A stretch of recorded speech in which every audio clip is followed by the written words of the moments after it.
Audiobook dari buku berjudul Stunting, karya dari penulis Trisiswati, yang diterbitkan oleh Husada Mandiri pada tahun 2023. Bab 1. Pengantar. Menurut WHO tahun 2005, stunting adalah keadaan pendek menurut umur yang ditandai dengan nilai indeks tinggi badan menurut umur atau panjang badan menurut umur kurang dari -2 standar deviasi, dikutip dari Blosner et al. 2005 dan WHO 2005. Stunting disebabkan kekurangan gizi kronis dan infeksi berulang-ulang serta stimulasi perkembangan yang tidak adekuat selama masa 1000 hari pertama kehidupan atau HPK, dikutip dari WHO 2012 dan WHO 2014. Stunting memberikan informasi adanya gangguan pertumbuhan linear dalam jangka waktu lama dalam hitungan tahun. WHO 2012. Secara luas stunting telah digunakan sebagai indikator untuk mengukur status gizi masyarakat. Apabila prevalensi balita stunting di suatu daerah tinggi, maka dapat dipastikan bahwa daerah tersebut mengalami masalah pembangunan secara umum, seperti ketersediaan air bersih, pendidikan, kesehatan, kemiskinan, dan lain-lain, dikutip dari Kobayashi et al. 2013. Selain stunting, terdapat istilah lainnya yaitu stunted. Stunted atau pendek biasanya terjadi setelah anak umur sekitar 2 tahun atau setelahnya. Stunted merupakan pendek namun belum tentu stunting, tetapi stunting pasti stunted.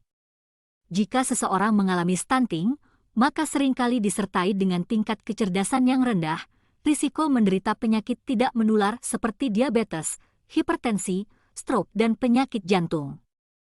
Secara general, stunting menyebabkan lost generation, menjadi beban dan ancaman bangsa di masa depan serta menyebabkan kerugian negara hingga 300 triliun rupiah per tahun, dikutip dari Renyut, Martianto dan Sukandar, 2016.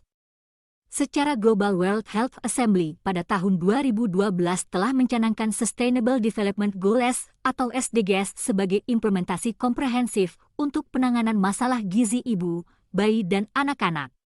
Salah satu kebijakan yang diterapkan adalah mengurangi stunting balita hingga sebesar 40% pada tahun 2025 dan memberantas segala bentuk malnutrisi pada tahun 2030.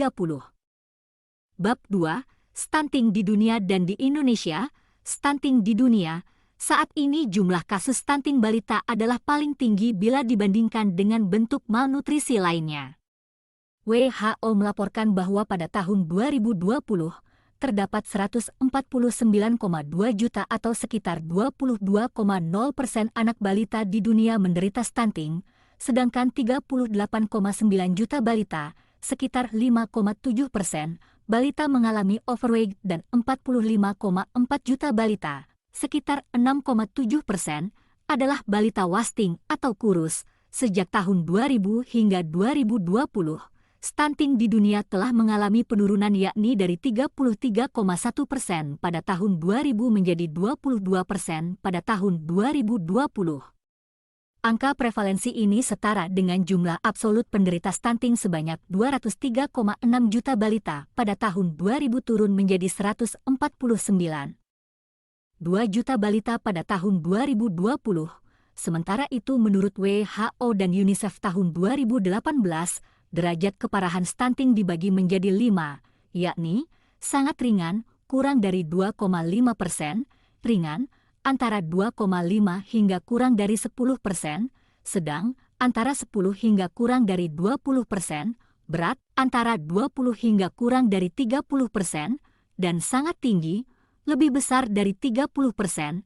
Negara dengan jumlah prevalensi stunting sangat tinggi mengalami penurunan dari setengah jumlah awal sejak tahun 2000 yaitu dari 67 negara menjadi 33 negara.